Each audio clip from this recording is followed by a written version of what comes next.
नमस्कार जय जगन्नाथ मु सौम्य स्वागत करुछि आपण माननकु सत्य डिवोशनल यूट्यूब चैनल को। तो चलंतु आरंभ करिबा महापुरुष अच्युतानंद दासंक रचित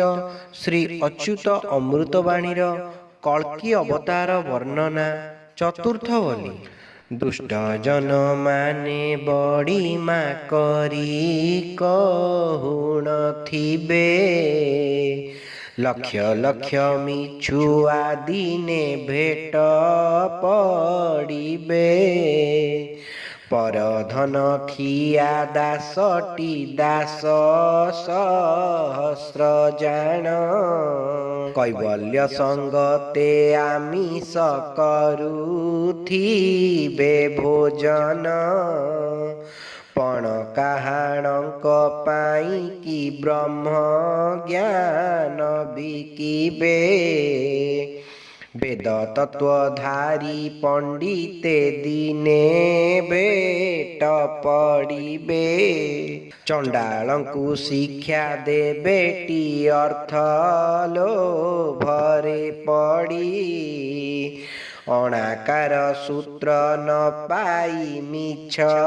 कहिबे बड़ी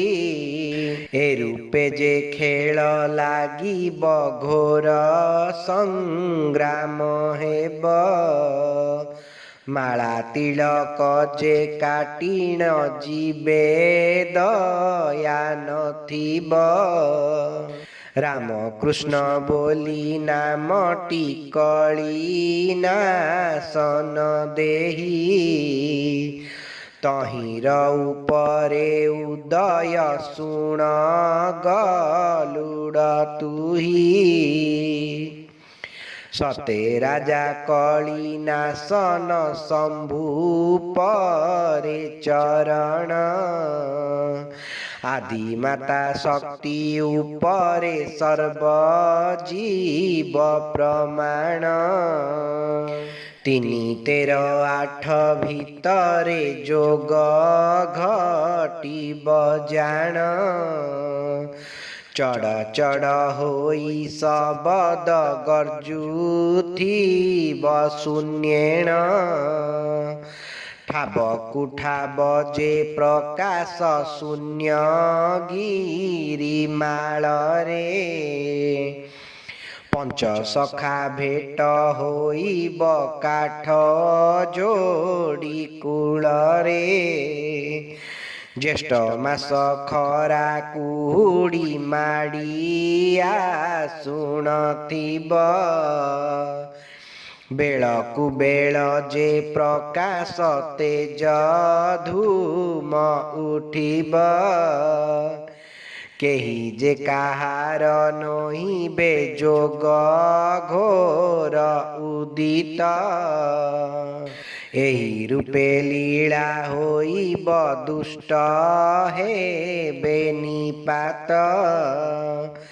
आबर कथाए होइब केही थय नहिबे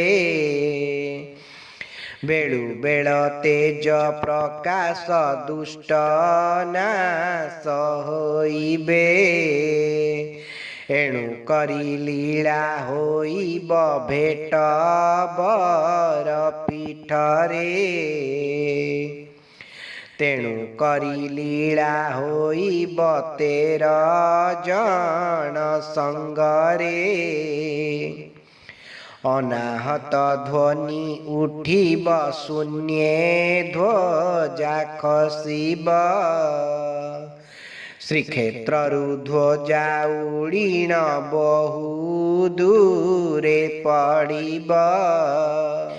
एही रूपे लीला प्रकाश हेब भव संसारे महाघोर कली विनाश हेब घोर निशिरे सहस्र आखि शून्य परे शिशु वेदर स्थिति शुणिले महाभय हेब केही नथिबे पृथि जदि आपण मानक आमर ये भिडियोटी भल लगता है तेबे आम चैनल को लाइक शेयर सब्सक्राइब करने को अनुरोध। જય જગન્નાથ, જય પંચસખા।